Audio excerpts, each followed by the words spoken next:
Ислам ар бир мусулмандын дүйнө таанымын жашоонун башынан аягына чейин калыптандырат. Салам достор, бүгүн биз исламдагы мыйзамдар боюнча сүйлөшөбүз. Кеттик анда. Чыныгы мусулман үчүн негизи мыйзамдардын жыйындысы бул шарият болуп саналат. Ислам динин кабыл алуу менен мамлекеттик мыйзамдар жана эрежелер менен гана чектелүүгө болбойт.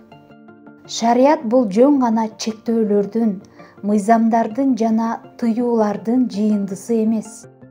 Ошондой эле жүрүм-турум эрежелеринин, адеп-ахлактык, этикалык жана руханий нормалардын жыйындысы. Шарият Куран жана сүннөткө, Мухаммед пайгамбардын сөздөрү жана амалдары, ага Аллахтын салам салаваттары болсун. Шарият мусулмандардын жашоосунун диний милдеттери, кылмыш жаза мыйзамдарынын нормалары, үй бүлөлүк мамилелердин нормалары жана динчилердин ортосундагы мамилелер сыяктуу аспектилерин камтыйт. Шарият мусулмандардын башын бириктирип, шыктандырган туура жүрүм-турумдун үлгүсү, таяныч бир түрү.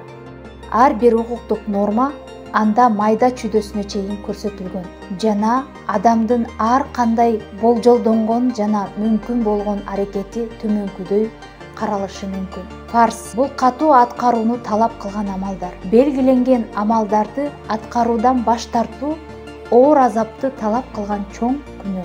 Фарз амалдарына кайсы нерсе кирет десеңиз, бул 5 убак намаз, балдардын улгайган ата-энелерине кам көрүү жана ушундай сыяктуу милдеттер. Андан кийин важип. Важип бул фарз сыяктуу важип аткарылууну талап кылган амалдар. Важип менен фарздын айырмасы төмөнгүдөй. Биринчисинин аткарбаган мусулман күнөөкөр болуп калат. Ал эми фарздан баш тарткандар капыр болуп эсептелет. Андан кийин сүннөт. Сүннөт бул пайгамбарыбыз, ага Аллахтын салам салаваты болсун, аткарган амалдар. Алардын аткарылышы сыйлык убада кылат.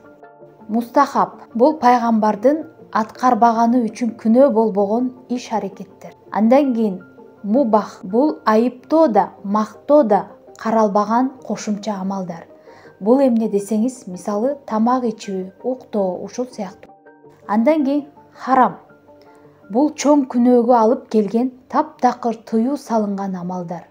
Кандай амалдар десеңиз, бул күнөө иштерге, мисалы адам өлтүрүү, арак ичүү, чочконун этин жеген, кумар ойноо, зына, уурулук, диний ырым-жырымдарды аткарбоо жана башкалар.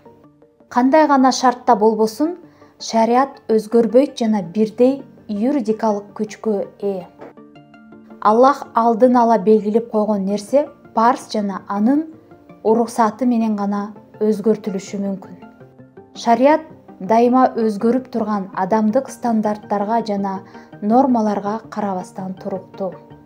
Ислам бул Аллага баш ийүү жана ага ибадат кылуу дегенди түшүндүрөт. Ушуну менен биз видеобузду аяктадык. Аягына чейин көргөнүңүздөргө чоң рахмат. Ал эми сиздер менен кийинки видеодо көрүшөбүз.